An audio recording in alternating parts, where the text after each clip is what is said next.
ਗੁਰੂ ਅਮਰਦਾਸ ਪਦ ਬੰਦ ਰਾਮਦਾਸ ਅਰਜਨ ਗੁਰੂ ਬਰ ਸ੍ਰੀ ਹਰਿਗੋਬਿੰਦ ਹਰਿ ਰਾਇ ਹਰਿ ਕ੍ਰਿਸ਼ਨ ਗੁਰ ਤੇਗ ਬਹਾਦਰ ਚੰਦ ਦਸਵੇਂ ਗੋਬਿੰਦ ਸਿੰਘ ਗੁਰੂ ਨਮੋ ਚਰਨ ਅਰਵਿੰਦ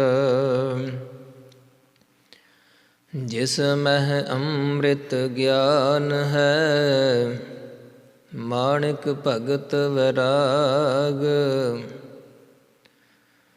ਗੁਰੂ ਗ੍ਰੰਥ ਸਾਹਿਬ ਉਦਦ ਬੰਦੋਂ ਕਰ ਅਨੁਰਾਗ ਸ੍ਰੀ ਗੁਰ ਸ਼ਬਦ ਕਮਾਏ ਜਿਨ ਜੀਤੇ ਪੰਚ ਬਿਕਾਰ ਤਿਨ ਸੰਤਨ ਕੋ ਬੰਦਨਾ ਸਿਰ ਚਰਨਨ ਪਰ ਤਾਰ ਏਕ ਓਂਕਾਰ ਸਤਿਗੁਰੂ ਤੇਹ ਪ੍ਰਸਾਦ ਸਚ ਹੋਇ। ਵਾਹਿਗੁਰੂ ਜੀ ਕੀ ਫਤਿਹ। ਵਿਘਨ ਵਿਨਾਸ਼ਨ ਸੋਇ। ਵਾਹਿਗੁਰੂ ਜੀ ਕੀ ਫਤਿਹ। ਵਿਘਨ ਵਿਨਾਸ਼ਨ ਸੋਇ। ਸਤਨਾਮ ਸ੍ਰੀ ਵਾਹਿਗੁਰੂ ਸਾਹਿਬ ਜੀ। ਦੋਹਰਾ ਮੰਦ ਭਾਗ ਕੀ ਮਤ ਫੇਰੀ ਗੁਰ ਸਿੱਖੀ ਨਹਿ ਪਾਏ। ਜਿਮ ਚਾਹੈ ਪ੍ਰਭ ਤਿਮ ਕਰੈ ਤਜੈ ਕਿਦਉ ਅਪਨਾਏ। ਮੰਦ ਭਾਗ ਕੀ ਮਤ ਫੇਰੀ। ਵਾਹਿਗੁਰੂ ਜੀ ਕਾ ਖਾਲਸਾ ਵਾਹਿਗੁਰੂ ਜੀ ਕੀ ਫਤਿਹ। ਅੰਤਰਜਾਮੀ ਕਰੁਣਾ ਨਿਧਾਨ ਗਰੀਬ ਨਿਵਾਜ ਚਵਰ ਛਤਰ ਤਖਤ ਦੇ ਮਾਲਕ ਸਾਹਿਬ ਸ੍ਰੀ ਗੁਰੂ ਗ੍ਰੰਥ ਸਾਹਿਬ ਜੀ ਮਹਾਰਾਜ ਦੀ ਪਾਵਨ ਪਵਿੱਤਰ ਹਜ਼ੂਰੀ ਵਿਖੇ ਸਤਿਗੁਰਾਂ ਦੀ ਅਪਾਰ ਕਿਰਪਾ ਦਾ ਸਦਕਾ ਸਤ ਸੰਗਤ ਕਰਨ ਦੇ ਮਿਲੇ ਹੋਏ ਇਸ ਸ਼ੁਭ ਅਵਸਰ ਵਿੱਚ ਗੁਰ ਇਤਿਹਾਸ ਦੀ ਕਥਾ ਵਿਚਾਰ ਗੁਰੂ ਕੀ ਸਾਜ ਨਿਵਾਜੀ ਸਾਧ ਸੰਗਤ ਜੀਓ ਸਰਵਣ ਕਰਕੇ ਲਾਹੇ ਪ੍ਰਾਪਤ ਕਰੀਏ। ਗੁਰ ਇਤਿਹਾਸ ਦੀ ਚੱਲ ਰਹੀ ਲੜੀਵਾਰ ਕਥਾ ਦੇ ਪ੍ਰਸੰਗ ਜਿਵੇਂ ਪਿੱਛੇ ਸੁਣਾਏ ਜਾ ਰਹੇ ਸਨ। ਧੰਨ ਸਤਿਗੁਰੂ ਕਲਗੀਧਰ ਪਾਤਸ਼ਾਹ ਮਹਾਰਾਜ ਜੀ ਨੇ ਜਿਵੇਂ ਸਿੱਖ ਸੂਰਮਿਆਂ ਸਿਪਾਹੀਆਂ ਦੀਆਂ ਸ਼ਸਤਰਧਾਰੀ ਯੋਧਿਆਂ ਦੀਆਂ ਫੌਜਾਂ ਤਿਆਰ ਕੀਤੀਆਂ। ਸਤਿਗੁਰੂ ਜੀ ਨੇ ਫੌਜਾਂ ਦਾ ਉਤਸ਼ਾਹ ਹੋਰ ਵੀ ਸਭ ਦਾ ਸੰਗਤਾਂ ਦਾ ਸੂਰਮਿਆਂ ਦਾ ਵਧਾਉਣ ਵਾਸਤੇ ਇੱਕ ਬਹੁਤ ਵੱਡਾ ਨਗਾਰਾ ਤਿਆਰ ਕੀਤਾ ਹੈ, ਜਿਸ ਦਾ ਨਾਮ ਸਤਿਗੁਰਾਂ ਰਣਜੀਤ ਨਗਾਰਾ ਰੱਖਿਆ। ਫੌਜਾਂ ਸਮੇਤ ਹੋ ਕੇ ਮਹਾਰਾਜ ਸਾਹਿਬ ਜੀ ਜਦੋਂ ਪਹਾੜੀ ਇਲਾਕੇ ਵਿੱਚ ਵਿਚਰੇ ਹਨ ਤਾਂ ਨਗਾਰੇ ਦੀ ਗੂੰਜ ਪਹਾੜ ਦੀਆਂ ਧੂਣਾਂ ਦੇ ਵਿੱਚ ਪਈ ਹੈ। ਪਹਾੜੀ ਰਾਜਿਆਂ ਨੂੰ ਸੁਣਾਈ ਦਿੱਤੀ ਹੈ। ਭੀਮ ਚੰਦ ਰਾਜਾ ਜੋ ਆਪਣੇ ਇਲਾਕੇ ਵਿੱਚ ਬਿਲਾਸਪੁਰ ਨਗਰ ਵਿੱਚ ਰਹਿੰਦਾ ਹੈ, ਤਿਸਨੇ ਨਗਾਰੇ ਦੀ ਆਵਾਜ਼ ਸੁਣੀ ਹੈ। ਆਪਣੇ ਵਜ਼ੀਰ ਤੋਂ ਗੁਰੂ ਘਰ ਦੀ ਵਡਿਆਈ ਸੁਣ ਕੇ ਸਤਿਗੁਰਾਂ ਦੇ ਦਰਸ਼ਨ ਕਰਨ ਵਾਸਤੇ ਤਿਆਰ ਹੋ ਕੇ ਸਤਿਗੁਰੂ ਜੀ ਦੇ ਪਾਸ ਫੌਜਾਂ ਸਮੇਤ ਪਹੁੰਚਿਆ। ਸ੍ਰੀ ਅਨੰਦਪੁਰ ਸਾਹਿਬ ਵਿਖੇ ਆਣ ਕੇ ਤਿਸ ਨੇ ਨਿਵਾਸ ਕੀਤਾ। ਸਤਿਗੁਰਾਂ ਦੇ ਕੋਲ ਆਉਣ ਦੀ ਖਬਰ ਭੇਜੀ ਹੈ। ਮਹਾਰਾਜ ਜੀ ਨੇ ਸੁੰਦਰ ਥਾਨ 'ਤੇ ਡੇਰਾ ਕਰਵਾਇਆ। ਅਗਲਾ ਦਿਨ ਹੋਣ 'ਤੇ ਸਤਿਗੁਰੂ ਮਹਾਰਾਜ ਸਾਹਿਬ ਨੇ ਦੀਵਾਨ ਸਜਾ ਕੇ ਸਿੰਘਾਸਣ 'ਤੇ ਸੱਜ ਕੇ ਸੁਨੇਹਾ ਭੇਜਿਆ ਹੈ। ਡੇਰੇ ਵਿਖੇ ਭੀਮ ਚੰਦ ਮਹਾਰਾਜ ਸਾਹਿਬ ਜੀ ਦੇ ਦਰਸ਼ਨ ਕਰਨ ਵਾਸਤੇ ਆਇਆ। ਸਤਿਗੁਰੂ ਸਾਹਿਬ ਜੀ ਦੇ ਦਰਸ਼ਨ ਦੀਦਾਰੇ ਕੀਤੇ ਆ। ਕੀਮਤੀ ਵਸਤੂਆਂ ਮਹਾਰਾਜ ਸੱਚੇ ਪਾਤਸ਼ਾਹ ਜੀ ਨੇ ਕੁਛ ਉਸ ਨੂੰ ਦਿਖਾਈਆਂ ਨੇ। ਫਿਰ ਕਿਹਾ ਭੀਮ ਚੰਦ ਰਾਜੇ ਨੇ ਕਿ ਮਹਾਰਾਜ, ਮੈਂ ਸੁਣਿਆ ਕਿ ਤੁਹਾਡੇ ਪਾਸ ਬਹੁਤ ਕੀਮਤੀ ਹਾਥੀ ਹੈ, ਪ੍ਰਸਾਦੀ ਹਾਥੀ, ਜਿਹਦਾ ਨਾਮ ਰੱਖਿਆ ਤੁਸਾਂ। ਉਹ ਵੀ ਦਿਖਾਓ, ਅਤੇ ਹੋਰ ਜੋ ਸੁੰਦਰ ਘੋੜੇ ਭੇਟਾ ਕੀਤੇ ਨੇ ਰਤਨ ਰਾਏ ਰਾਜੇ ਨੇ, ਉਹ ਵੀ ਦਿਖਾਓ। ਮਹਾਰਾਜ ਨੇ ਕਿਹਾ ਕਿ ਭਾਈ ਉਹ ਕੱਲ੍ਹ ਨੂੰ ਦਿਖਾਵਾਂਗੇ। ਵਾਪਸ ਭੀਮ ਚੰਦ ਆਪਣੇ ਡੇਰੇ ਵਿੱਚ ਗਿਆ। ਅਗਲਾ ਦਿਨ ਹੋਣ 'ਤੇ ਜਿਵੇਂ ਭੀਮ ਚੰਦ ਰਾਜੇ ਨੇ ਕਿਹਾ ਸੀ ਕਿ ਮਹਾਰਾਜ, ਨਾਲ ਮੈਨੂੰ ਜੋ ਇੱਕ ਕੀਮਤੀ ਤੰਬੂ ਤੁਹਾਡੇ ਪਾਸ ਮੈਂ ਸੁਣਿਆ ਕਿ ਬਹੁਤ ਸੋਹਣਾ ਤਿਆਰ ਕਰਕੇ ਕਰਵਾ ਕੇ ਹਾਜ਼ਰ ਕੀਤਾ ਹੈ, ਉਹ ਵੀ ਤੁਸੀਂ ਦਿਖਾਓ। ਉਹ ਤੰਬੂ ਸਜਵਾ ਕੇ ਮਹਾਰਾਜ ਸਾਹਿਬ ਨੇ ਤਿਸ ਵਿੱਚ ਸਜਣਾ ਕੀਤਾ ਹੈ। ਸੱਜ ਕੇ ਸੁਨੇਹਾ ਭੇਜ ਕੇ ਭੀਮ ਚੰਦ ਰਾਜੇ ਨੂੰ ਪਾਸ ਬੁਲਾ ਕੇ ਫਿਰ ਪ੍ਰਸਾਦੀ ਹਾਥੀ ਵੀ ਵਿਖਾਇਆ ਔਰ ਹੋਰ ਕੀਮਤੀ ਵਸਤੂਆਂ ਦਿਖਾਈਆਂ। ਭੀਮ ਚੰਦ ਰਾਜਾ ਗੁਰੂ ਮਹਾਰਾਜ ਸਾਹਿਬ ਜੀ ਦਾ ਤੰਬੂ ਵੇਖ ਕੇ ਬਹੁਤ ਹੈਰਾਨ ਹੋਇਆ ਕਿ ਇੰਨੀਆਂ ਕੀਮਤੀ ਇਹਨਾਂ ਪਾਸ ਸੁੰਦਰ ਵਸਤੂਆਂ ਨੇ। ਸਤਿਗੁਰੂ ਸਾਹਿਬ ਜੀ ਤੋਂ ਪ੍ਰਭਾਵਿਤ ਹੋ ਕੇ ਚਿੱਤ ਵਿੱਚ ਰਾਜੇ ਭੀਮ ਚੰਦ ਨੇ ਖਿਆਲ ਕੀਤਾ ਕਿ ਗੁਰੂ ਮਹਾਰਾਜ ਸੱਚੇ ਪਾਤਸ਼ਾਹ ਜੀ ਦਾ ਬੇਅੰਤ ਜਸ ਹੈ, ਇਹਨਾਂ ਦੀ ਗੁਰਸਿੱਖੀ ਧਾਰਨ ਕਰਕੇ ਮੈਂ ਇਹ ਲੋਕ ਵੀ ਅਤੇ ਪਰਲੋਕ ਵਿੱਚ ਵੀ ਸੁਹੇਲਾ ਹੋ ਜਾਵਾਂ। ਪਹਿਲਾਂ ਤਾਂ ਇਹ ਭਾਵਨਾ ਪ੍ਰਗਟ ਹੋਈ ਹੈ।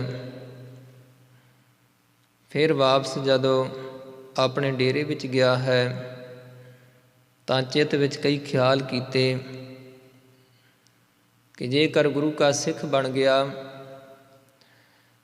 ਤਾਂ ਬਾਕੀ ਦੇ ਹੋਰ ਪਹਾੜੀ ਰਾਜੇ ਮੇਰੇ ਉੱਪਰ ਤਰਕਾਂ ਕਰਨਗੇ, ਮੇਰੀ ਨਿੰਦਾ ਨਾ ਕਰਨ ਲੱਗ ਪੈਣ।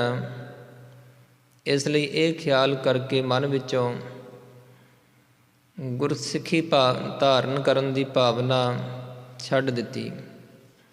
ਐਵੇਂ ਕਵੀ ਜੀ ਨੇ ਦੱਸਿਆ ਹੈ ਕਿ ਇਸ ਪ੍ਰਕਾਰ ਜਿਹੜੇ ਇਹ ਪਹਾੜੀ ਰਾਜੇ ਆ, ਭਾਵੇਂ ਸ਼ੁਭ ਮੱਤ ਧਾਰਨ ਵੀ ਕਰ ਲਈ ਅਤੇ ਫਿਰ ਛੱਡ ਦਿੱਤੀ। ਇਸ ਕਰਕੇ ਇਹ ਮੱਤ ਦੇ ਹੌਲੇ ਹਨ। ਕੱਚੀ ਮੱਤ ਵਾਲੇ ਇਹ ਜਾਣੇ ਗਏ। ਵਿਸਥਾਰ ਸਹਿਤ ਇਸ ਪ੍ਰਸੰਗ ਦੀ ਪਿੱਛੇ ਵਿਚਾਰ ਹੋਈ ਸੀ। ਅੱਗੇ ਜਿਵੇਂ ਕਥਾ ਆ ਰਹੀ ਹੈ, ਆਓ ਚਿੱਤ ਦੀਆਂ ਬਿਰਤੀਆਂ ਨੂੰ ਇਕਾਗਰ ਕਰਦੇ ਹੋਏ ਧੰਨ ਸਤਿਗੁਰੂ ਕਲਗੀਧਰ ਪਾਤਸ਼ਾਹ ਮਹਾਰਾਜ ਜੀ ਦਾ ਧਿਆਨ ਧਰ ਕੇ ਸਰਵਣ ਕਰੀਏ ਜੀ। ਸਤਨਾਮ ਸ੍ਰੀ ਵਾਹਿਗੁਰੂ ਸਾਹਿਬ ਜੀ। ਦੋਹਰਾ ਮੰਦ ਭਾਗ ਕੀ ਮਤ ਫੇਰੀ। ਕਵੀ ਭਾਈ ਸੰਤੋਖ ਸਿੰਘ ਜੀ ਇਤਿਹਾਸ ਲਿਖ ਕੇ ਸੁਣਾਉਂਦੇ ਹਨ ਕਿ ਇਹ ਭਾਈ ਸਰੋਤਾ ਜਨੋ ਸੁਣਨਾ ਕਰੋ ਕਿ ਜਿਹੜਾ ਭੀਮ ਚੰਦ ਕਹਿਲੂਰੀਆ ਰਾਜਾ ਹੋਇਆ, ਭਾਵੇਂ ਕਿ ਤਿਸ ਦੀ ਪਹਿਲਾਂ ਚਿੱਤ ਵਿੱਚ ਸਤਿਗੁਰੂ ਕਲਗੀਧਰ ਪਾਤਸ਼ਾਹ ਦੀ ਵਡਿਆਈ ਦੇਖ ਸੁਣ ਕੇ ਸ਼ਰਧਾ ਬਣ ਗਈ ਸੀ, ਪਰ ਫਿਰ ਉਸ ਦੀ ਮੱਤ ਫਿਰ ਗਈ। ਗੁਰ ਸਿੱਖੀ ਨਹਿ ਪਾਏ। ਗੁਰੂ ਮਹਾਰਾਜ ਸਾਹਿਬ ਜੀ ਦੀ ਸਿੱਖੀ ਤਿਸ ਦੇ ਮਨ ਨੂੰ ਹੁਣ ਨਹੀਂ ਚੰਗੀ ਲੱਗਦੀ। ਜਿਮ ਚਾਹੈ ਪ੍ਰਭ ਤਿਮ ਕਰੈ। ਤੇ ਪਰ ਕਵੀ ਜੀ ਦੱਸਦੇ ਹਨ ਕਿ ਸਾਧ ਸੰਗਤ ਜਿਵੇਂ ਜਾਣੋ ਕਿ ਸਤਿਗੁਰੂ ਮਹਾਰਾਜ ਸੱਚੇ ਪਾਤਸ਼ਾਹ ਜੀ ਚਾਹੁਣ ਤਿਵੇਂ ਹੀ ਕੁਝ ਹੋ ਸਕਦਾ ਹੈ। ਤਜੈ ਕਿਦੋ ਅਪਨਾਏ। ਕਿਸੇ ਨੂੰ ਅਪਣਾਉਣਾ ਚਾਹੁਣ ਤਾਂ ਹਿਰਦੇ ਵਿੱਚ ਸ਼ਰਧਾ ਬਖਸ਼ ਕੇ ਅਪਣਾ ਸਕਦੇ, ਆਪਣਾ ਸੇਵਕ ਬਣਾ ਸਕਦੇ ਹਨ। ਔਰ ਜੇਕਰ ਸਤਿਗੁਰੂ ਮਹਾਰਾਜ ਸੱਚੇ ਪਾਤਸ਼ਾਹ ਜੀ ਪ੍ਰਸੰਨ ਹੋ ਕੇ ਕਿਸੇ ਨੂੰ ਆਪਣਾ ਸੇਵਕ ਨਹੀਂ ਬਣਾਉਣਾ ਚਾਹੁੰਦੇ ਤਾਂ ਉਸ ਨੂੰ ਛੱਡ ਦਿੰਦੇ ਹਨ। ਚਉਪਈ ਫਟਕ ਮਨਿੰਦ ਹੁਤੀ ਮਤ ਕਾਚੀ। ਤੇ ਜੋ ਕੱਚੀ ਮੱਤ ਵਾਲਾ ਭੀਮ ਚੰਦ ਰਾਜਾ, ਤਿਸ ਦੀ ਮੱਤ ਜਾਣੋ ਕਿ ਇੱਕ ਬਿਲੌਰ ਸ਼ੀਸ਼ੇ ਸਮਾਨ ਹੀ ਸੀ। ਢਿਗ ਸਤ ਸੰਗ ਰੰਗ ਸੁਭ ਰਾਚੀ। ਜਿਵੇਂ ਬਿਲੌਰ ਦੇ ਪਾਸ ਜਿਹੋ ਜਿਹਾ ਰੰਗ ਹੋਵੇ ਤਿਹੋ ਜਿਹਾ ਰੰਗ ਬਿਲੌਰ ਵਿੱਚੋਂ ਦਿਸਣ ਲੱਗ ਪੈਂਦਾ। ਇਸੇ ਪ੍ਰਕਾਰ ਇਸ ਆਪਣੀ ਬਿਲੌਰੀ ਮੱਤ ਵਾਲਾ ਭੀਮ ਚੰਦ ਰਾਜਾ ਜਦੋਂ ਸਤਿਗੁਰੂ ਮਹਾਰਾਜ ਸਾਹਿਬ ਜੀ ਦੀ ਸੰਗਤ ਵਿੱਚ ਆਇਆ ਤਾਂ ਤਿਸ ਵੇਲੇ ਤਿਸ ਦੀ ਮੱਤ ਵਿੱਚ ਗੁਰੂ ਮਹਾਰਾਜ ਸਾਹਿਬ ਜੀ ਦੀ ਸਤਸੰਗਤ ਦਾ ਰੰਗ ਚੜ੍ਹ ਗਿਆ। ਵਿਛਰਿਓ ਜਬ ਹੈ ਤਥਾ ਰਹਿ ਗਈਊ। ਜਦੋਂ ਸਤਿਗੁਰਾਂ ਦੇ ਨਾਲੋਂ ਵਿਛੜਿਆ, ਸਤਿਗੁਰੂ ਜੀ ਦੀ ਸੰਗਤ ਤੋਂ ਬਾਹਰ ਹੋ ਕੇ ਆਪਣੇ ਡੇਰੇ ਗਿਆ, ਗੁਰੂ ਮਹਾਰਾਜ ਸਾਹਿਬ ਜੀ ਦੀ ਸਿੱਖਿਆ ਦਾ, ਗੁਰੂ ਕੀ ਵਡਿਆਈ ਦਾ ਪ੍ਰਭਾਵ ਆਪਣੇ ਚਿੱਤ ਵਿੱਚੋਂ ਵਿਸਾਰ ਦਿੱਤਾ ਭੀਮ ਚੰਦ ਰਾਜੇ ਨੇ, ਤਾਂ ਤਿਸ ਵੇਲੇ ਪਹਿਲਾਂ ਜਿਹਾ ਹੀ ਰਹਿ ਗਿਆ। ਜਥਾ ਪ੍ਰਥਮ ਮੂਰਖ ਮਤ ਭਈਊ। ਤੇ ਮੂਰਖ ਮਤ ਵਾਲਾ ਭੀਮ ਚੰਦ ਰਾਜਾ ਜਿਵੇਂ ਪਹਿਲਾਂ ਦਾ ਸੀ ਉਸੇ ਤਰ੍ਹਾਂ ਦੀ ਮਤ ਵਾਲਾ ਰਹਿ ਗਿਆ। ਜਿਮ ਰਵ ਕਿਰਨ ਮੁਕਰ ਪਰ ਭਾਸਨ। ਤੇ ਜਿਵੇਂ ਕਿ ਸੂਰਜ ਦਾ ਪ੍ਰਕਾਸ਼ ਸ਼ੀਸ਼ੇ ਦੇ ਉੱਪਰ ਜਦੋਂ ਭਾਸਦਾ ਪੈਂਦਾ ਹੈ, ਕਰਤ ਹੁਤਾਸਨ ਤੁਰਤ ਪ੍ਰਕਾਸ਼ਨ। ਤਾਂ ਤਿਸ ਵੇਲੇ ਤਤਕਾਲ ਹੀ ਤਿਸ ਵਿੱਚੋਂ ਜੋ ਸ਼ੀਸ਼ੇ ਵਿੱਚੋਂ ਹੁਤਾਸਨ ਜੋ ਅਗਨੀ ਹੈ ਤਿਸ ਦਾ ਪ੍ਰਗਟਾਵਾ ਹੁੰਦਾ।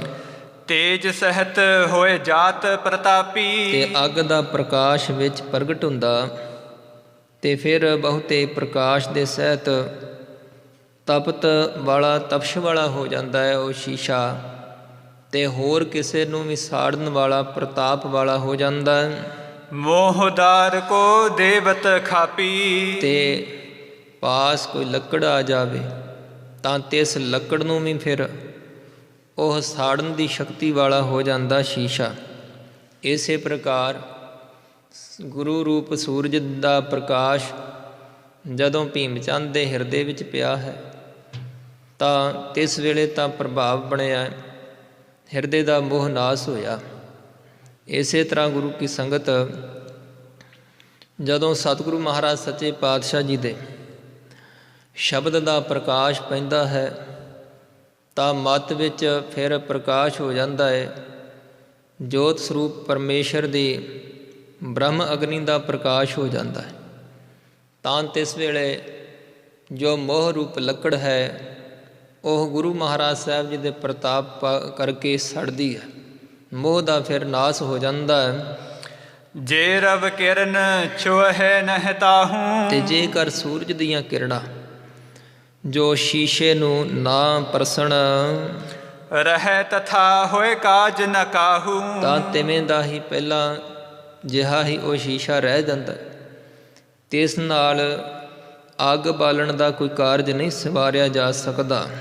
ਤਿਮ ਸ਼ਰਧਾ ਉਰ ਤੇ ਗੁਰ ਹਰੀ। ਤਿਵੇਂ ਗੁਰੂ ਮਹਾਰਾਜ ਸਾਹਿਬ ਜੀ ਦੀ ਸ਼ਰਧਾ ਪਹਿਲਾਂ ਭੀਮ ਚੰਦ ਰਾਜੇ ਨੇ ਧਾਰਨ ਕੀਤੀ ਸੀ, ਫਿਰ ਤਿਆਗ ਦਿੱਤੀ। ਰਹਿਓ ਪ੍ਰਥਮ ਸਮ ਕਿਉਂ ਨਾ ਸਰੀ। ਤੇ ਕਿਸੇ ਤਰ੍ਹਾਂ ਵੀ ਉਸ ਸ਼ਰਧਾ ਦੁਆਰਾ ਆਪਣੇ ਹਿਰਦੇ ਵਿੱਚ ਸ਼ੁਭ ਗੁਣ ਧਾਰਨ ਕਰਨ ਦਾ, ਆਪਣੇ ਆਪ ਨੂੰ ਗੁਰੂ ਮਹਾਰਾਜ ਸਾਹਿਬ ਜੀ ਦੇ ਪਰਾਇਣ ਕਰਕੇ ਆਪਣਾ ਮਨੁੱਖਾ ਜਨਮ ਔਰ ਆਉਣ ਵਾਲਾ ਜੋ ਜੀਵਨ ਦਾ ਸਮਾਂ ਹੈ ਸਵਾਰਨ ਦਾ ਕਾਰਜ ਰਾਸ ਨਹੀਂ ਕਰ ਸਕਿਆ। ਜੇ ਸ਼ਰਧਾ ਹਿਰਦੇ ਵਿੱਚ ਭੀਮ ਚੰਦ ਰਾਜਾ ਧਾਰਨ ਕਰਦਾ ਤਾਂ ਕੋਈ ਇਸ ਪ੍ਰਕਾਰ ਦਾ ਉਸ ਦਾ ਕੰਮ ਸਰ ਸਕਦਾ ਪਰਮੇਸ਼ਰ ਦੀ ਪ੍ਰਾਪਤੀ ਵਾਸਤੇ। ਦਿਵਸ ਅਗਲੇ ਰੁਖਸਦ ਜਾਚੀ। ਤੇ ਅਗਲਾ ਦਿਨ ਹੋਣ ਤੇ ਸਤਿਗੁਰੂ ਮਹਾਰਾਜ ਸੱਚੇ ਪਾਤਸ਼ਾਹ ਜੀ ਦੇ ਪਾਸ ਆਣ ਕੇ ਭੀਮ ਚੰਦ ਰਾਜੇ ਨੇ ਸਤਿਗੁਰੂ ਜੀ ਤੋਂ ਵਿਦਾਇਗੀ ਮੰਗੀ ਹੈ। ਹੰਕਾਰੀ ਮੂਰਖ ਮਤ ਕਾਚੀ। ਜੋ ਕੱਚੀ ਮਤ ਵਾਲਾ ਕਵੀ ਜੀ ਦੱਸਦੇ ਹਨ ਕਿ ਇਹ ਹੰਕਾਰੀ ਹੋ ਕੇ ਰਹਿ ਗਿਆ ਭੀਮ ਚੰਦ ਰਾਜਾ। ਗਿਰਪਤ ਕੋ ਆਸ਼ੈ ਪ੍ਰਭ ਜਾਨਾ। ਕੱਚੀ ਮਤ ਵਾਲਾ ਹੀ ਇਹ ਰਹਿ ਗਿਆ। ਇਸ ਪ੍ਰਕਾਰ ਦਾ ਇਹ ਜਿਹੜਾ ਭੀਮ ਚੰਦ ਰਾਜੇ ਦੇ ਚਿੱਤ ਦਾ ਖਿਆਲ ਹੈ, ਸਤਿਗੁਰੂ ਕਲਗੀਧਰ ਪਾਤਸ਼ਾਹ ਮਹਾਰਾਜ ਜੀ ਨੇ ਜਾਣਿਆ ਕਰਨ ਵਿਸਰਜਨ ਕੋ ਹਿਤ ਠਾਨਾ। ਤੇ ਇਸ ਨੂੰ ਵਿਦਾ ਕਰਨ ਵਾਸਤੇ ਹਿਰਦੇ ਵਿੱਚ ਪ੍ਰੇਮ ਧਾਰਿਆ ਸਤਿਗੁਰਾਂ। ਬਾਸੁਰ ਜਾਮ ਰਹਿਓ ਜਬ ਆਈ। ਜਦੋਂ ਦਿਨ ਦਾ ਇੱਕ ਪਹਿਰ ਬਾਕੀ ਰਹਿ ਗਿਆ, ਪੁਨ ਸਤਿਗੁਰ ਨਿਜ ਸਭਾ ਲਗਾਈ। ਸਤਿਗੁਰੂ ਮਹਾਰਾਜ ਸਾਹਿਬ ਜੀ ਨੇ ਫਿਰ ਆਪਣੀ ਸਭਾ ਸਜਾਈ ਹੈ। ਧੰਨ ਗੁਰੂ ਕਲਗੀਧਰ ਜੀ ਨੇ ਪਠ ਮਾਨਵ ਕੋ ਮਹਿਪ ਹਕਾਰਾ। ਸੇਵਾਦਾਰ ਭੇਜ ਕੇ ਸਤਿਗੁਰੂ ਜੀ ਨੇ ਭੀਮ ਚੰਦ ਰਾਜੇ ਨੂੰ ਆਪਣੇ ਪਾਸ ਬੁਲਾਇਆ ਆਇਓ ਲੈ ਸਮਾਜ ਭਟ ਭਾਰਾ। ਤੇ ਆਪਣੇ ਭਾਰੀ ਸੂਰਮਿਆਂ ਸ਼ਸਤਰ ਧਾਰੀਆਂ ਸਿਪਾਹੀਆਂ ਦੇ ਸਮੇਤ ਚੱਲ ਕੇ ਭੀਮ ਚੰਦ ਰਾਜਾ ਆਪਣੀ ਡਿਓਰੀਆਂ ਤੁਰ ਕੇ ਮਹਾਰਾਜ ਸਾਹਿਬ ਜੀ ਦੇ ਪਾਸ ਆਇਆ ਨਿਜ ਦਲ ਬਲ ਕੋ ਕਰਹਿ ਦਿਖਾਵਨ। ਤੇ ਆਪਣੇ ਦਲ ਦਾ ਪ੍ਰਭਾਵ ਔਰ ਆਪਣਾ ਜਿੰਨਾ ਕੋ ਬਲ ਹੈ ਸਤਿਗੁਰੂ ਮਹਾਰਾਜ ਸਾਹਿਬ ਜੀ ਨੂੰ ਦਿਖਾਉਣ ਦੀ ਕੋਸ਼ਿਸ਼ ਕਰਨ ਲੱਗਾ। ਜਿਸ ਤੇ ਵੱਡੋ ਲਖ ਹੈ ਗੁਰ ਪਾਵਨ। ਤੇ ਮਨ ਵਿੱਚ ਸੋਚਿਆ ਕਿ ਪਾਵਨ ਗੁਰੂ ਜੀ ਮੈਨੂੰ ਜਿਸ ਕਰਕੇ ਵੱਡਾ ਸਮਝ ਲੈਣ, ਇਸ ਪ੍ਰਕਾਰ ਦਾ ਮੈਂ ਆਪਣੇ ਦਲ ਦਾ ਬਲ ਪ੍ਰਤਾਪ ਦਿਖਾਵਾਂ। ਜੇ ਤਕ ਪ੍ਰਭਤਾ ਘਰ ਕੀ ਸਾਰੀ। ਤੇ ਕਵੀ ਜੀ ਦੱਸਦੇ ਆ ਕਿ ਜਿੰਨੀ ਕੋ ਰਾਜ ਭੀਮ ਚੰਦ ਦੇ ਪਾਸ ਆਪਣੀ ਘਰ ਦੀ, ਆਪਣੇ ਕੋਲ ਦੀ ਜੋ ਵੀ ਪ੍ਰਭਤਾ ਵਡਿਆਈ ਹੈ ਸਭ ਦਿਖਾਉਣ ਦੀ ਕੋਸ਼ਿਸ਼ ਕੀਤੀ ਇਸਨੇ ਸਤਿਗੁਰਾਂ ਨੂੰ। ਆਨੀ ਸੰਗ ਗਿਰੇਸ਼ ਹਕਾਰੀ। ਤੇ ਜਾਣੋ ਕਿ ਸਦ ਕੇ ਨਾਲ ਹੀ ਮੰਗਵਾ ਕੇ ਲਿਆਂਦੀ ਹੋਈ ਹੈ ਸਾਰੀ ਪ੍ਰਭਤਾ ਵਡਿਆਈ ਹੈ, ਜਿਹੜੇ ਕਿ ਸੂਰਮੇ ਨੇ ਨਾਲ ਇਸ ਦੇ। ਹੋਰ ਜਿਹੜੇ ਵੱਡੇ ਵੱਡੇ ਸੈਨਾਪਤੀ ਆ ਸ਼ਸਤਰ ਧਾਰਨ ਕਰਵਾ ਕੇ ਨਾਲ ਲੈ ਕੇ ਆਇਆ ਰਾਜਾ। ਨਮੋ ਕਰਤ ਪ੍ਰਭ ਕੇ ਢਿਗ ਠਿਰਿਓ। ਸਤਿਗੁਰੂ ਮਹਾਰਾਜ ਸਾਹਿਬ ਜੀ ਦੇ ਪਾਸ ਆਣ ਕੇ ਸਤਿਗੁਰਾਂ ਨੂੰ ਨਮਸਕਾਰ ਕਰਕੇ ਪਾਸ ਬੈਠਾ ਹੈ। ਬਿਨੈ ਸਹਿਤ ਮੁਖ ਬੋਲਨ ਕਰਿਓ। ਤੇ ਇਸ ਤਰ੍ਹਾਂ ਬੇਨਤੀ ਸਹਿਤ ਕਹਿ ਕੇ ਸੁਣਾਉਣ ਲੱਗਾ।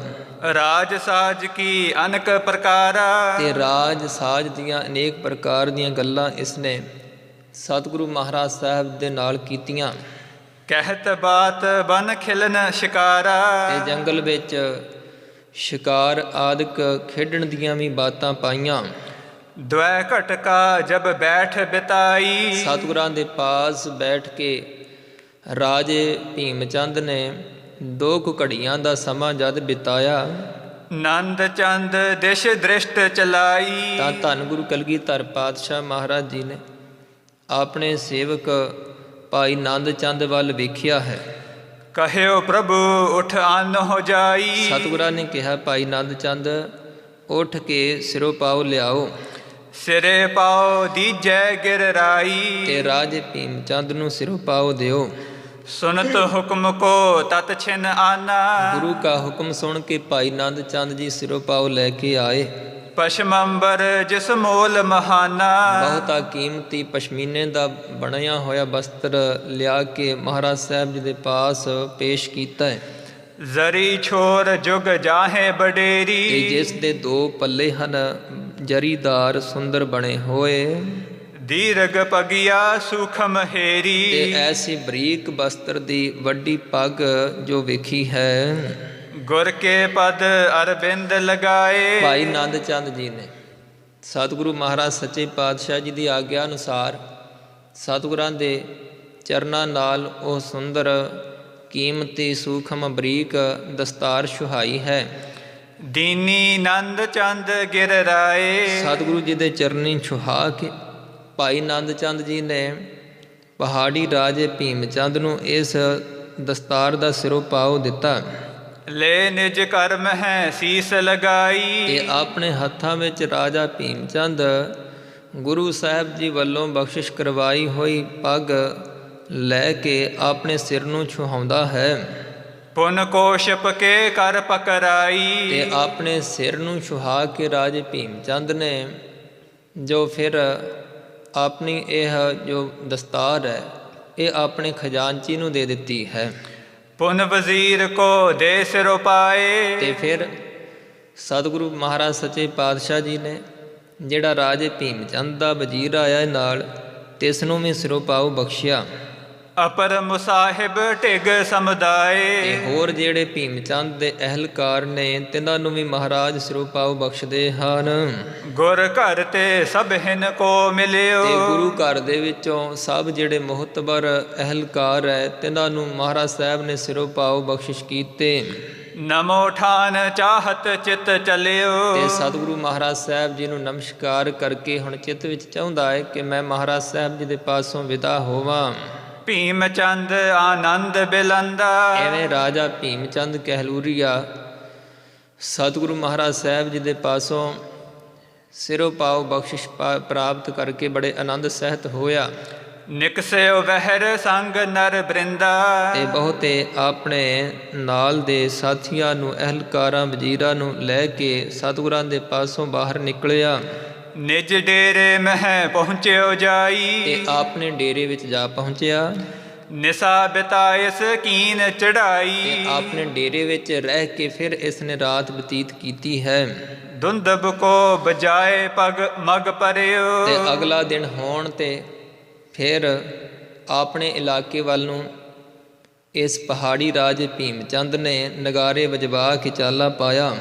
ਐਸ਼ਵਰਜ ਗੁਰ ਕੋ ਹਿਰਦੈ ਵਿਚਰਿਓ। ਸਤਿਗੁਰੂ ਮਹਾਰਾਜ ਸੱਚੇ ਪਾਤਸ਼ਾਹ ਜੀ ਦੇ ਪਾਸ ਜਿੰਨੀ ਵੀ ਧਨ ਦੌਲਤ ਹੈ ਔਰ ਵਿਭੂਤੀ ਹੈ, ਐਸ਼ਵਰਜ ਹੈ, ਸਾਰਾ ਹੀ ਸੁਖ ਦਾ ਸਾਜੋ ਸਮਾਨ ਹੈ।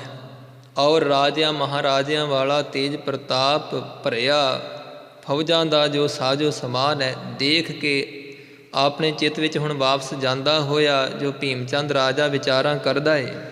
ਜਰ ਨਹਿ ਸਕਿਓ ਜਰਹਿ ਔਰ ਮਾਹੀ। ਤੇ ਆਪਣੇ ਮਨ ਵਿੱਚ ਹੁਣ ਸੜਨ ਲੱਗਾ ਏ। ਗੁਰੂ ਮਹਾਰਾਜ ਸੱਚੇ ਪਾਤਸ਼ਾਹ ਜੀ ਦਾ ਜੋ ਤੇਜ ਪ੍ਰਤਾਪ ਹੈ ਹੁਣ ਇਸ ਦੇ ਪਾਸੋਂ ਸਹਾਰਿਆ ਨਹੀਂ ਜਾਂਦਾ। ਸ਼ੰਕਤ ਚਿਤ ਸਿੱਖ ਹੋਇਸ ਨਾਹੀ। ਤੇ ਆਪਣੇ ਮਨ ਵਿੱਚ ਸ਼ੰਕੇ ਕਰਨ ਲੱਗ ਪਿਆ ਕਿ ਜੇ ਮੈਂ ਗੁਰੂ ਕਾ ਸਿੱਖ ਬਣ ਗਿਆ ਤਾਂ ਇਹ ਨਾ ਹੋਵੇ ਕਿ ਹੋਰ ਪਹਾੜੀ ਰਾਜੇ ਮੇਰੇ ਨਾਲ ਨਾਰਾਜ਼ ਹੋ ਜਾਣ। ਇਸ ਕਰਕੇ ਹੁਣ ਮੈਂ ਗੁਰੂ ਕਾ ਸਿੱਖ ਨਹੀਂ ਬਣਾਂਗਾ। ਗਟੀ ਅਟਪਟੀ ਗਿਣਤ ਕਨੇਰੀ। ਤੇ ਇਸ ਤਰ੍ਹਾਂ ਆਟਪਟੀਆਂ ਹੀ ਗਿਣਤੀਆਂ ਆਪਣੇ ਮਨ ਵਿੱਚ ਗਿਣਨ ਲੱਗਾ। ਗੁਰ ਢਿਗ ਵਸਤ ਅਜਾਇਬ ਹੇਰੀ। ਤੇ ਐਵੇਂ ਸੋਚਦਾ ਏ ਕਿ ਗੁਰੂ ਕਲਗੀਧਰ ਪਾਤਸ਼ਾਹ ਦੇ ਕੋਲ ਤਾਂ ਮੈਂ ਬਹੁਤ ਅਸਚਰਜ ਹੀ ਵਸਤੂਆਂ ਵੇਖੀਆਂ। ਮੋ ਕਹੋ ਕਿਮ ਇਹ ਪ੍ਰਾਪਤ ਹੋਏ। ਤੇ ਇਹ ਵਸਤੂਆਂ ਜਿਹੜੀਆਂ ਕੀਮਤੀ ਜਿੰਨੀਆਂ ਵੀ ਮੈਂ ਵੇਖੀਆਂ ਨੇ ਇਹ ਮੈਨੂੰ ਕਿਵੇਂ ਮਿਲ ਸਕਦੀਆਂ। ਜਿਸ ਤੇ ਜਸ ਜਗ ਮਹਿ ਵੱਡ ਜੋਏ। ਤੇ ਜੇਕਰ ਮੇਰੇ ਕੋਲ ਆ ਜਾਣ ਤਾਂ ਜਗਤ ਵਿੱਚ ਮੇਰਾ ਬਹੁਤ ਭਾਰੀ ਜਸ ਲੋਕਾਂ ਵੱਲੋਂ ਦੇਖਿਆ ਜਾਏਗਾ। ਗਿਰਪਤ ਹੇ ਰਹਿ ਨਿਕਟ ਜੇ ਮੇਰੇ। ਤੇ ਜਿਹੜੇ ਮੇਰੇ ਨੇੜੇ ਇਲਾਕੇ ਵਿੱਚ ਪਹਾੜੀ ਰਾਜ ਰਹਿੰਦੇ ਜਦੋਂ ਵੇਖਣਗੇ ਬੜਾ ਹੈਰਾਨ ਹੋਣਗੇ। ਬਿਸਮਹਿ ਕਹਿ ਵਡਿਆਏ ਵਡੇਰੇ। ਤੇ ਹੈਰਾਨ ਹੋ ਕੇ ਮੇਰੀ ਵਡਿਆਈ ਕਰਨਗੇ ਕਿ ਰਾਜਾ ਭੀਮ ਚੰਦ ਬਹੁਤ ਵੱਡਾ ਰਾਜਾ ਹੈ, ਇਸ ਦੇ ਕੋਲ ਬੜੀਆਂ ਕੀਮਤੀ ਵਸਤੂਆਂ ਨੇ। ਹਿਰਦੈ ਸਰਾਹੈ ਨਾ ਹੋਏ ਤਿਨ ਪਾਹੀ। ਤੇ ਉਹਨਾਂ ਦੇ ਪਾਸ ਤਾਂ ਇਹ ਵਸਤੂਆਂ ਹੋਣਗੀਆਂ ਨਹੀਂ, ਇਸ ਕਰਕੇ ਮੇਰੀ ਵਡਿਆਈ ਬਹੁਤ ਹੀ ਕਰਨਗੇ। ਆਵਹਿ ਜਿਤਕ ਬਿਲੋਕਨ ਜਾਹੀ। ਤੇ ਜਿੰਨੇ ਵੀ ਜੋ ਵੇਖ ਕੇ ਜਾਣਗੇ ਤੇ ਤਿੰਨਾਂ ਪਾਸੋਂ ਹੋਰ ਰਾਜੇ ਜਦੋਂ ਲੋਕ ਸੁਣਨਗੇ ਉਹ ਵੀ ਮੇਰੇ ਕੋਲ ਇਹੋ ਵਸਤੂਆਂ ਜਿਹੜੀਆਂ ਹੁਣ ਗੁਰਾਂ ਦੇ ਪਾਸ ਨੇ ਮੇਰੇ ਕੋਲ ਵੇਖ ਕੇ ਬੜੇ ਹੈਰਾਨ ਹੋਣਗੇ ਤੇ ਵੇਖਣ ਵਾਸਤੇ ਵੀ ਕਈ ਆਉਣਗੇ।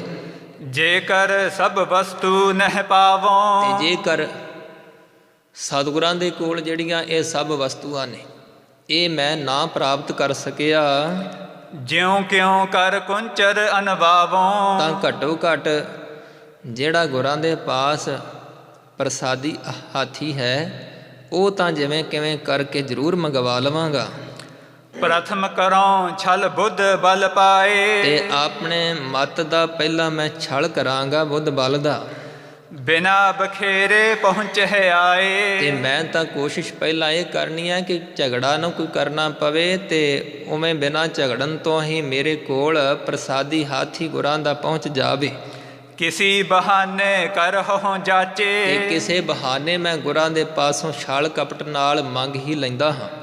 ਭਲੇ ਪੁਰਖ ਆਨਹਿ ਢਿਗ ਤਾਚੇ। ਤੇ ਇਸ ਪ੍ਰਕਾਰ ਜਿਹੜੀ ਵਸਤੂ ਸੌਖੀ ਹੀ ਪ੍ਰਾਪਤ ਹੋ ਸਕਦੀ ਹੋਵੇ ਨਾ, ਤੇ ਉਹ ਕਿਸੇ ਤਰ੍ਹਾਂ ਹੋਰ ਕੋਈ ਯਤਨ ਕਰਕੇ ਬਹਾਨੇ ਲਗਾ ਕੇ ਮੰਗ ਲੈਣੀ ਚਾਹੀਦੀ ਆ। ਇਵੇਂ ਸੋਚਦਾ ਏ ਕਿ ਭਲੇ ਪੁਰਖ ਜਿਹੜੇ ਆ ਨਾ, ਇਹ ਉਹਨਾਂ ਦੇ ਪਾਸੋਂ ਜਾ ਕੇ ਜਿਹੜੇ ਸਿਆਣੇ ਲੋਕ ਨੇ ਮੇਰੇ ਵੱਲੋਂ ਜਾਣਗੇ, ਸਤਿਗੁਰਾਂ ਦੇ ਕੋਲੋਂ ਪ੍ਰਸਾਦੀ ਹਾਥੀ ਤਿਨਾਂ ਦਾ ਮੰਗ ਲਿਆਉਣਗੇ। ਜਿਉਂ ਕਿਉਂ ਕਰ ਇੱਕ ਬਾਰ ਜੇ ਪਾਵੋ। ਤੇ ਜਿਵੇਂ ਕਿਵੇਂ ਵੀ ਯਤਨ ਕਰਕੇ ਇੱਕ ਵਾਰ ਪ੍ਰਸਾਦੀ ਹਾਥੀ ਜੇਕਰ ਮੈਨੂੰ ਮਿਲ ਗਿਆ, ਫੇਰ ਨ ਦਹਿਉ ਗਜ ਅਪਨਾਵੋ। ਤਾਂ ਮੈਂ ਆਪਣੇ ਕੋਲ ਹੀ ਸੰਭਾਲ ਕੇ ਰੱਖਾਂਗਾ ਤੇ ਬੜੇ ਸਖਤ ਪਹਿਰੇ ਲਗਾ ਕੇ ਫੌਜਾਂ ਦੇ ਆਸ-ਪਾਸ ਪ੍ਰਸਾਦੀ ਹਾਥੀ ਦੇ ਰੱਖਾਂਗਾ ਤੇ ਫਿਰ ਵਾਪਸ ਨਹੀਂ ਦੇਵਾਂਗਾ ਗੁਰਾਂ ਨੂੰ। ਰਾਜਨੀਤ ਜਾਣਹਿ ਜੇ ਸਿਆਣੇ। ਤੇ ਇਸ ਪ੍ਰਕਾਰ ਆਪਣੇ ਮਨ ਵਿੱਚ ਭੀਮ ਚੰਦ ਰਾਜਾ ਬਹੁਤ ਛਲ ਕਪਟ ਭਰੀ ਵਿਚਾਰ ਕਰ ਰਿਹਾ ਹੈ ਕਿ ਜਿਹੜੇ ਕਿ ਸਿਆਣੇ ਲੋਕ ਰਾਜਨੀਤੀ ਦੀਆਂ ਗੱਲਾਂ ਜਾਣਦੇ ਨੇ, ਯਤਨ ਕਰਨ ਸਭ ਵਿਦਨ ਬਖਾਨੇ। ਤੇ ਉਹ ਸਭ ਤਰ੍ਹਾਂ ਦੇ ਇਸ ਤਰ੍ਹਾਂ ਦੇ ਯਤਨ ਕਰਨ ਵਾਸਤੇ ਦੱਸਦੇ ਹਨ। ਕਿਉਂ ਹੂੰ ਬਾਂਛਾ ਪੁਰਵਹਿ ਨਾਹੀ। ਤੇ ਜੇਕਰ ਕਿਸੇ ਤਰ੍ਹਾਂ ਦੀ ਇੱਛਾ ਕਿਸੇ ਰਾਜੇ ਦੀ ਜੇਕਰ ਪੂਰੀ ਨਾ ਹੁੰਦੀ ਹੋਵੇ, ਸ਼ਾਮ ਰੋਦਾਮ ਭੇਦ ਕੇ ਮਾਹੀ। ਤੇ ਜਿਹੜੇ ਚਲਾਕ ਰਾਜੇ ਆ ਉਹ ਇਸ ਤਰ੍ਹਾਂ ਦੀਆਂ ਨੀਤੀਆਂ ਦੱਸਦੇ ਨੇ ਕਿ ਜੇਕਰ ਇੱਛਾ ਨਾ ਪੂਰੀ ਹੁੰਦੀ ਹੋਵੇ ਛੇਤੀ, ਤਾਂ ਫਿਰ ਕੋਈ ਨਾ ਕੋਈ ਹੋਰ ਯਤਨ ਕਰਨੇ ਚਾਹੀਦੇ ਆ। ਜਿਹੜੇ 4 ਪ੍ਰਕਾਰ ਦੇ ਜੋ ਢੰਗ ਹਨ ਉਹ ਵਰਤਣੇ ਚਾਹੀਦੇ, ਨੀਤੀਆਂ ਵਰਤਣੀਆਂ ਚਾਹੀਦੀਆਂ 4 ਤਰ੍ਹਾਂ ਦੀਆਂ। ਇੱਕ ਹੈ ਸ਼ਾਮ, ਜੋ ਸ਼ਰਨ ਲੈ ਲੈਣੀ ਦੁਸ਼ਮਣ ਦੀ, ਛਲ ਕਪਟ ਕਰਕੇ। ਮਨ ਵਿੱਚ ਭਾਵਨਾ ਨਾ ਹੋਣੀ, ਤਾਂ ਉਵੇਂ ਬਾਹਰੀ ਤੌਰ 'ਤੇ ਦਿਖਾਵੇ ਮਾਤਰ ਹੀ ਹਿਰਦੇ ਵਿੱਚ ਕਪਟ ਧਾਰ ਕਰਕੇ ਸ਼ਰਨ ਲੈ ਲੈਣੀ ਕਿ ਤੁਹਾਡੀ ਸ਼ਰਨ ਵਿੱਚ ਪਏ ਹਾਂ। ਇਸ ਤਰ੍ਹਾਂ ਵੀ ਜੇ ਕਾਰਜ ਰਾਸ ਹੋ ਸਕਦਾ ਹੋਵੇ ਤਾਂ ਕਰ ਲਵੇ। ਤੇ ਫਿਰ ਜਿਹੜਾ ਦਾਮ ਦੇ ਕੇ ਨਾ, ਦਮੜੇ ਦੇ ਕੇ, ਧਨ ਦੇ ਕੇ ਆਪਣੇ ਵਸ ਵਿੱਚ ਕਰਨ ਵਾਸਤੇ, ਕਿਉਂਕਿ ਕਈ ਲੋਕ ਜਿਹੜੇ ਖੁਸ਼ਾਮਦੀ ਹੁੰਦੇ ਸਾਧ ਸੰਗਤ, ਉਹ ਧਨ ਲੈ ਕੇ ਛੇਤੀ ਹੀ ਬੜਾ ਖੁਸ਼ ਹੋ ਜਾਂਦੇ, ਕਹਿੰਦੇ ਕਿ ਬੜਾ ਧਨ ਅਰਪਣ ਕੀਤਾ, ਇਹ ਤਾਂ ਬੜਾ ਸਾਡਾ ਵੱਡਾ ਚੇਲਾ ਹੈ, ਬੜਾ ਸੇਵਕ ਹੈ। ਇਸ ਪ੍ਰਕਾਰ ਭਰਮ ਜਾਂਦੇ ਹਨ ਝੱਟ, ਜਾਂ ਕੋਈ ਲਾਲਚੀ ਸਵਾਰਥੀ ਮਨੁੱਖ ਹੋਣ, ਝੱਟ ਹੀ ਧਰਮ ਹਾਰ ਜਾਂਦੇ। ਕਹਿੰਦੇ ਬਹਿ ਜਾਂਦੇ ਹਾਂ, ਜੇ ਧਨ ਦਿੱਤਾ ਇੰਨਾ ਤੁਸੀਂ ਧਨ ਦਿੰਦੇ ਹੋ, ਸਾਡੇ ਪਰਿਵਾਰ ਦੇ ਇੰਨੇ ਕਾਰਜ ਤੁਸੀਂ ਸਵਾਰਦੇ ਹੋ, ਸਾਡੇ ਸੰਬੰਧੀਆਂ ਦੀ ਔਰ ਹੋਰ ਸਾਡੀਆਂ ਪੀੜ੍ਹੀਆਂ ਦਾ ਹੀ ਤੁਸੀਂ ਸਾਰਾ ਕਾਰਜ ਧਨ ਦੇ ਕੇ ਸਵਾਰ ਦਿੱਤਾ ਹੈ, ਪੀੜ੍ਹੀਆਂ ਦੀ ਰੋਟੀ ਲਗਾ ਦਿੱਤੀ ਹੈ, ਇੰਨਾ ਧਨ ਦੇ ਦਿੱਤਾ, ਤੇ ਸਾਨੂੰ ਹੁਣ ਜੋ ਤੁਹਾਡਾ ਵਿਰੋਧ ਕਰਨ ਦੀ, ਤੁਹਾਡੇ ਵੱਲੋਂ ਬੇਇਨਸਾਫੀ ਕਰਨ 'ਤੇ ਵੀ ਕੀ ਲੋੜ ਹੈ, ਅਸੀਂ ਧਨ ਲੈ ਕੇ ਬੈਠ ਜਾਂਦੇ ਹਾਂ। ਇਸ ਪ੍ਰਕਾਰ ਦੇ ਜਿਹੜੇ ਵਿਕਾਊ ਆਗੂ ਹੁੰਦੇ ਆ, ਉਹ ਸਾਧ ਸੰਗਤ ਇਸ ਪ੍ਰਕਾਰ ਕਰ ਜਾਂਦੇ ਆ। ਇਸ ਨੇ ਭੁਲੇਖਾ ਖਾਧਾ ਹੈ ਭੀਮ ਚੰਦ ਕਹਿਲੂਰੀ ਰਾਜੇ ਨੇ ਕਿ ਸ਼ਾਇਦ ਲਾਲਚੀਆਂ ਸਵਾਰਥੀਆਂ ਵਰਗੇ ਹੀ ਇਹ ਹੋਣਗੇ। ਗੁਰੂ ਕਲਗੀਧਰ ਪਾਤਸ਼ਾਹ ਮਨ ਵਿੱਚ ਸੋਚਦਾ ਏ ਕਿ ਮੈਂ ਪਹਿਲਾਂ ਇਹ ਛਲ ਕਪਟ ਕਰਕੇ ਸ਼ਾਮ ਲਵਾਂ, ਸ਼ਰਨ ਲੈ ਲਵਾਂ, ਸ਼ਰਨ ਲੈ ਕੇ ਵੀ ਵੇਖ ਲਈਆ, ਪਤਾ ਨਹੀਂ ਇਹ ਨਾ ਹੋਵੇ ਕਿ ਮਿਲੇ ਹੀ ਨਾ ਹਾਥੀ। ਤੇ ਦਾਮ ਦਾ ਜੋ ਯਤਨ ਹੈ ਕਰਨਾ ਚਾਹੀਦਾ, ਧਨ ਦੇ ਕੇ ਆਪਣੇ ਵਸ ਵਿੱਚ ਇਹਨਾਂ ਨੂੰ ਕਰਨਾ ਚਾਹੀਦਾ, ਜਾਂ ਕੋਈ ਭੇਦ ਪਾ ਦੇਣਾ ਚਾਹੀਦਾ ਹੈ। ਤਿੰਨਾਂ ਦੇ ਘਰ ਦੇ ਵਿੱਚੋਂ ਕਿਸੇ ਨੂੰ ਆਪਣੇ ਪੱਖ ਵਿੱਚ ਕਰਕੇ ਖਰੀਦ ਕੇ ਤੇ ਘਰ ਵਿੱਚ ਪਾਠਕ ਪਾ ਦਿੱਤਾ ਜਾਵੇ। ਇਸ ਪ੍ਰਕਾਰ ਦੀਆਂ ਨੀਤੀਆਂ ਵਰਤਣੀਆਂ ਚਾਹੀਦੀਆਂ। ਕਰਨੋ ਬਨੈ ਦੰਡ ਪੁਨ ਆਛੋ। ਤੇ ਇਸ ਤਰ੍ਹਾਂ ਦੀਆਂ ਜੇ ਨੀਤੀਆਂ ਕਾਰਗਰ ਨਾ ਹੋਣ, ਸ਼ਾਮ, ਦਾਮ ਔਰ ਭੇਦ, ਤੇ ਫਿਰ ਸੋਚਦਾ ਹੈ ਕਿ ਜੋ ਹੋਰ ਨੀਤੀ ਜਿਹੜੀ ਹੈ ਨਾ, ਦੰਡ ਦੇਣ ਦੀ, ਭਾਵ ਕਿ ਅੱਗੋਂ ਦੁਸ਼ਮਣ ਨੂੰ ਫਿਰ ਸਜ਼ਾ ਦੇਣੀ, ਜੇ ਵਸ ਵਿੱਚ ਨਹੀਂ ਨਾ ਆਉਂਦਾ ਤੇ ਫਿਰ ਸ਼ਸਤਰ ਪਕੜ ਕੇ ਉਹਦੇ ਨਾਲ ਲੜਨ ਵਾਸਤੇ ਤਿਆਰ ਹੋ ਜਾਣਾ, ਜੇ ਆਪਣੇ ਨਾਲ ਸਹਿਮਤ ਨਹੀਂ ਹੁੰਦਾ। ਇਸ ਤਰ੍ਹਾਂ ਦੀ ਨੀਤੀ ਕਹਿੰਦਾ ਕਿ ਮੈਂ ਵਰਤੂੰਗਾ।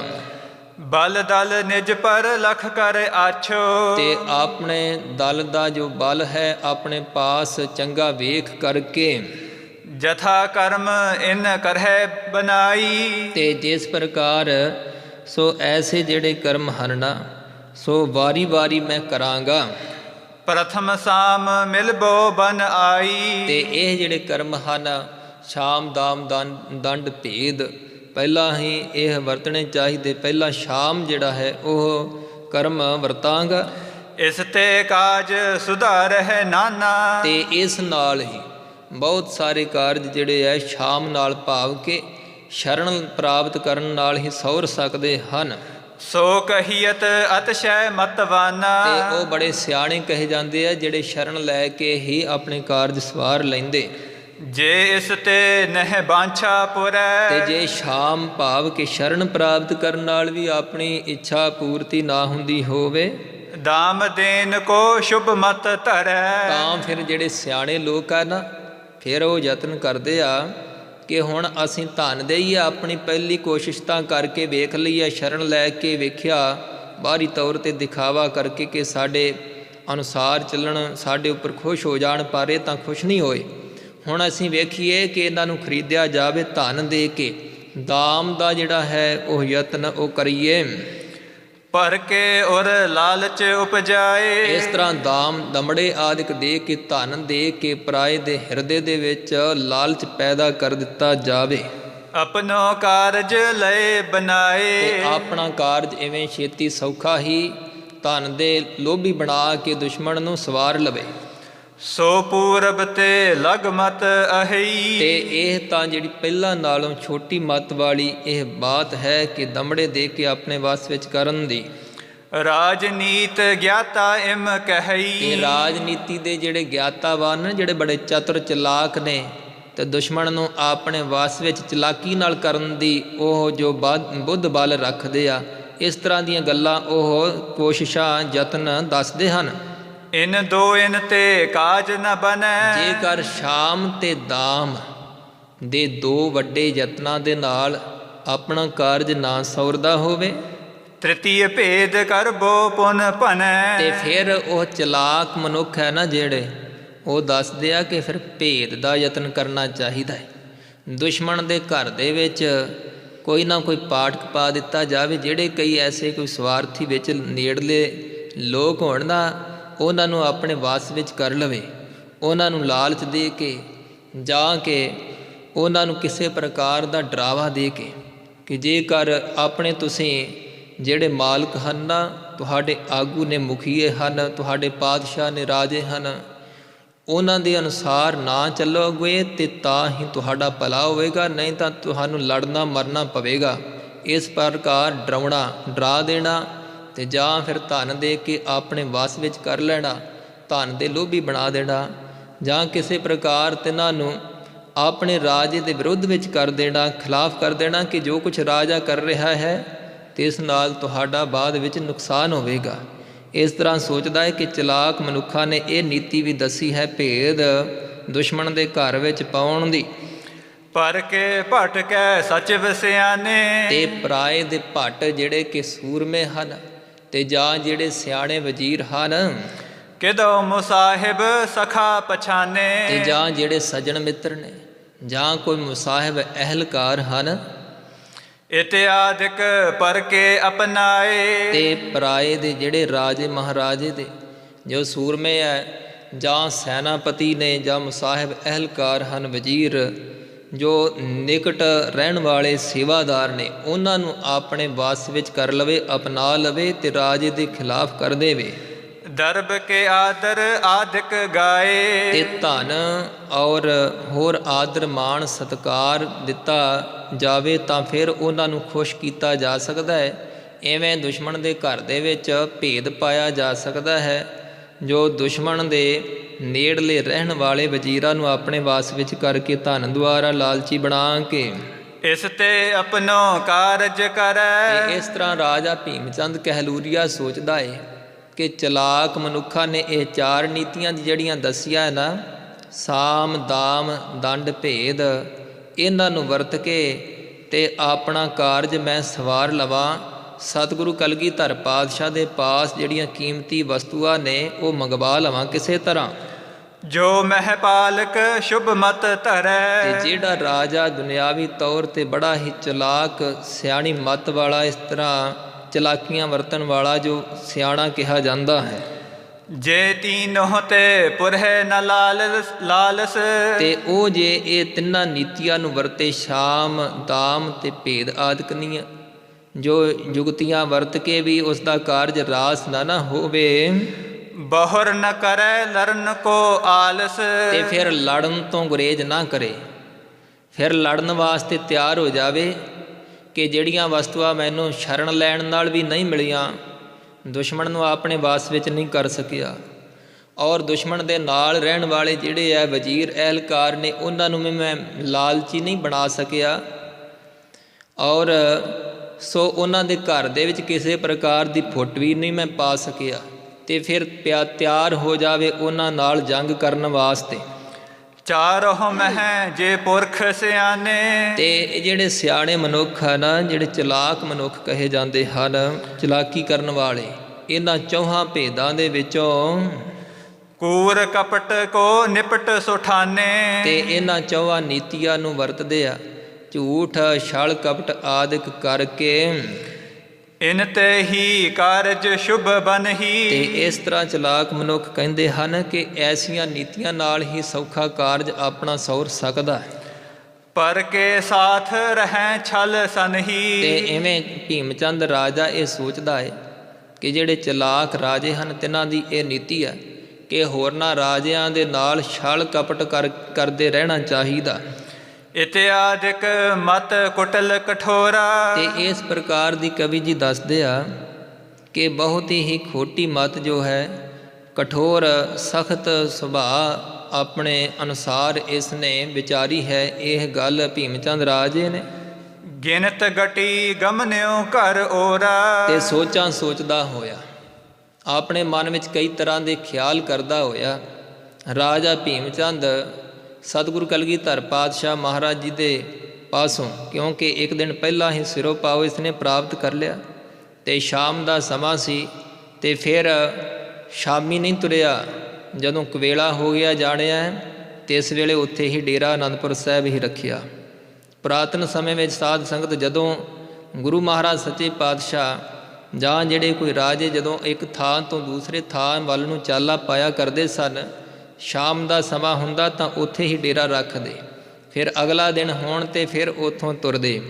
ਇਸੇ ਪ੍ਰਕਾਰ ਰਾਜੇ ਭੀਮ ਚੰਦ ਨੇ ਜਦੋਂ ਸ਼ਾਮ ਦੇ ਸਮੇਂ ਗੁਰੂ ਮਹਾਰਾਜ ਸਾਹਿਬ ਦੇ ਪਾਸੋਂ ਸਿਰੋਪਾਵ ਪ੍ਰਾਪਤ ਕੀਤਾ, ਆਪਣੇ ਡੇਰੇ ਵਿੱਚ ਜਾ ਕੇ ਰਿਹਾ, ਅਨੰਦਪੁਰ ਸਾਹਿਬ ਹੀ ਡੇਰਾ ਰੱਖਿਆ। ਅਗਲਾ ਦਿਨ ਹੋਣ ਤੇ ਜਦੋਂ ਅਨੰਦਪੁਰ ਸਾਹਿਬ ਤੋਂ ਤੁਰਿਆ, ਰਸਤੇ ਵਿੱਚ ਜਾਂਦਾ ਹੋਇਆ ਇਸ ਤਰ੍ਹਾਂ ਛਲ ਕਪਟ ਭਰੀਆਂ ਵਿਚਾਰਾਂ ਕਰਦਾ ਗਿਆ। ਇਤ ਸਤਿਗੁਰ ਸੁਖ ਪਾਏ ਕਨੇਰੇ। ਤੇ ਉਧਰ ਨੂੰ ਪਰ ਕੇ ਸਾਥ ਰਹਿ ਛਲ ਸਨਹੀ। ਸੋ ਇਸ ਪ੍ਰਕਾਰ ਇਤ ਸਤਿਗੁਰ ਸੁਖ ਪਾਏ ਕਨੇਰੇ। ਤੇ ਸੋਚਾਂ ਸੋਚਦਾ ਜਦੋਂ ਆਪਣੇ ਇਲਾਕੇ ਵੱਲ ਨੂੰ ਭੀਮ ਚੰਦ ਰਾਜਾ ਗਿਆ, ਤਾਂ ਇੱਧਰ ਸਤਿਗੁਰੂ ਮਹਾਰਾਜ ਸਾਹਿਬ ਜੀ ਬਾਬਤ ਸੁਣੋ ਕਿ ਘਣੇ ਸੁਖ ਮਹਾਰਾਜ ਸੱਚੇ ਪਾਤਸ਼ਾਹ ਜੀ ਆਪਣੇ ਸਿੱਖਾਂ ਨੂੰ ਬਖਸ਼ਿਸ਼ ਕਰਨ ਵਾਲੇ ਹਨ। ਜੋ ਬਚਨ ਬਿਲਾਸ ਕਰਹਿ ਜੁਧ ਕੇਰੇ। ਇਹ ਸਤਿਗੁਰੂ ਕਲਗੀਧਰ ਪਾਤਸ਼ਾਹ ਮਹਾਰਾਜ ਜੰਗ ਯੁੱਧ ਕਰਨ ਦੇ ਬਚਨ ਬਿਲਾਸ ਆਪਣੇ ਸਿੱਖ ਸੇਵਕਾਂ ਸੂਰਮਿਆਂ ਵਿੱਚ ਕਰ ਰਹੇ ਹਨ।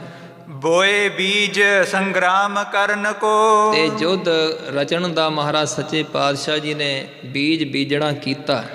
ਜਥਾ ਪਿਤਾਮਾ ਚਹੇ ਲਰਨ ਕੋ। ਭਾਵ ਕਿ ਯੁੱਧ ਦੀ ਰਚਨਾ ਦਾ ਬੀਜ ਮਹਾਰਾਜ ਸਾਹਿਬ ਨੇ ਐਵੇਂ ਬੀਜਿਆ ਜੋ ਸ਼ਸਤਰ ਵਿਦਿਆ ਦੇ ਜੌਹਰ ਪਹਿਲਾਂ ਮਹਾਰਾਜ ਸਾਹਿਬ ਨੇ ਸਿਖਾ ਦਿੱਤੇ ਆ। ਸ਼ਸਤਰ ਵਿਦਿਆ ਦਾ ਆਪ ਅਭਿਆਸ ਕੀਤਾ ਔਰ ਕਰਵਾਇਆ। ਆਉਣ ਵਾਲੇ ਸਮੇਂ ਵਿੱਚ ਜੰਗ ਯੁੱਧ ਕਰਨੇ ਪੈਣਗੇ, ਇਸ ਲਈ ਫੌਜਾਂ ਮਹਾਰਾਜ ਸੱਚੇ ਪਾਤਸ਼ਾਹ ਜੀ ਨੇ ਪਹਿਲਾਂ ਤਿਆਰ ਕੀਤੀਆਂ। ਜਿਵੇਂ ਸਤਿਗੁਰੂ ਕਲਗੀਧਰ ਪਾਤਸ਼ਾਹ ਮਹਾਰਾਜ ਜੀ ਦੇ ਦਾਦਾ ਸਤਿਗੁਰੂ ਹਰਗੋਬਿੰਦ ਸਾਹਿਬ ਮਹਾਰਾਜ ਸੱਚੇ ਪਾਤਸ਼ਾਹ ਜੀ ਨੇ ਸੂਰਮਿਆਂ ਦੀਆਂ ਫੌਜਾਂ ਤਿਆਰ ਕਰਨ ਦੀ ਰਚਨਾ ਰਚੀ ਸੀ। ਧਨ ਵਿਦਿਆ ਕੋ ਨਿਤ ਅਭਿਆਸ ਹੈ। ਤੇ ਨਿਤ ਹੀ ਧੰਨ ਗੁਰੂ ਕਲਗੀਧਰ ਪਾਤਸ਼ਾਹ ਮਹਾਰਾਜ ਜੀ ਧਨੁਖ ਵਿਦਿਆ ਦਾ ਅਭਿਆਸ ਕਰਦੇ, ਤੀਰ ਕਮਾਨ ਚਲਾਉਣ ਦੀ ਵਿਦਿਆ ਵਿੱਚ ਹੋਰ ਅਭਿਆਸ ਕਰਦੇ। ਅਪਰ ਸਰਬ ਭਟ ਕਰਹਿ ਜੇ ਪਾਸ ਹੈ। ਤੇ ਜਿਹੜੇ ਪਾਸ ਰਹਿੰਦੇ ਮਹਾਰਾਜ ਸਾਹਿਬ ਜੀ ਦੇ ਸਿੱਖ ਸੂਰਮੇ ਸਿਪਾਹੀ, ਉਹ ਵੀ ਸ਼ਸਤਰ ਵਿਦਿਆ ਦਾ, ਧਨੁਖ ਵਿਦਿਆ, ਤੀਰ ਅੰਦਾਜ਼ੀ ਦਾ ਅਭਿਆਸ ਕਰਦੇ ਹਨ। ਭੁਜ ਦੰਡਨ ਮਹਿ ਓਜ ਵਧਾਵਹਿ। ਤੇ ਸਤਿਗੁਰੂ ਮਹਾਰਾਜ ਸੱਚੇ ਪਾਤਸ਼ਾਹ ਜੀ ਆਪਣੀਆਂ ਬਾਹਾਂ ਦੇ ਵਿੱਚ ਔਰ ਸੂਰਮਿਆਂ ਦੀਆਂ ਬਾਹਾਂ ਦੇ ਵਿੱਚ ਸ਼ਸਤਰ ਵਿਦਿਆ ਦਾ ਅਭਿਆਸ ਕਰਵਾ ਕੇ ਬਲ ਵਧਾਉਂਦੇ ਹਨ। ਐਂਚ ਕਵਾਦਾ ਕਰਨ ਟਿਕਾਵਹਿ। ਤੇ ਸਤਿਗੁਰੂ ਸੱਚੇ ਪਾਤਸ਼ਾਹ ਜੀ ਜੋ ਇੱਕ ਸੁੰਦਰ ਧਨਕ ਹੈ, ਕੇਵਲ ਅਭਿਆਸ ਕਰਨ ਵਾਸਤੇ ਕਵਾਦਾ ਤਿਸ ਨੂੰ ਕਿਹਾ ਜਾਂਦਾ ਹੈ। ਜਿਸ ਨਾਲ ਪਹਿਲਾਂ ਜੰਗ ਯੁੱਧ ਵਿੱਚ ਨਿਪੁੰਨ ਹੋਣ ਵਾਸਤੇ ਅਭਿਆਸ ਕੀਤਾ ਜਾਂਦਾ ਹੈ। ਐਸੇ ਜੋ ਕਵਾਦਾ ਧਨਕ ਹਨ, ਤਿੰਨਾਂ ਦੇ ਨਾਲ ਮਹਾਰਾਜ ਸੱਚੇ ਪਾਤਸ਼ਾਹ ਅਭਿਆਸ ਸ਼ਸਤਰ ਵਿਦਿਆ ਦਾ ਆਪ ਕਰਦੇ ਹਨ ਔਰ ਸਿੱਖ ਸੂਰਮਿਆਂ ਦੇ ਪਾਸੋਂ ਕਰਵਾਉਂਦੇ ਹੈ।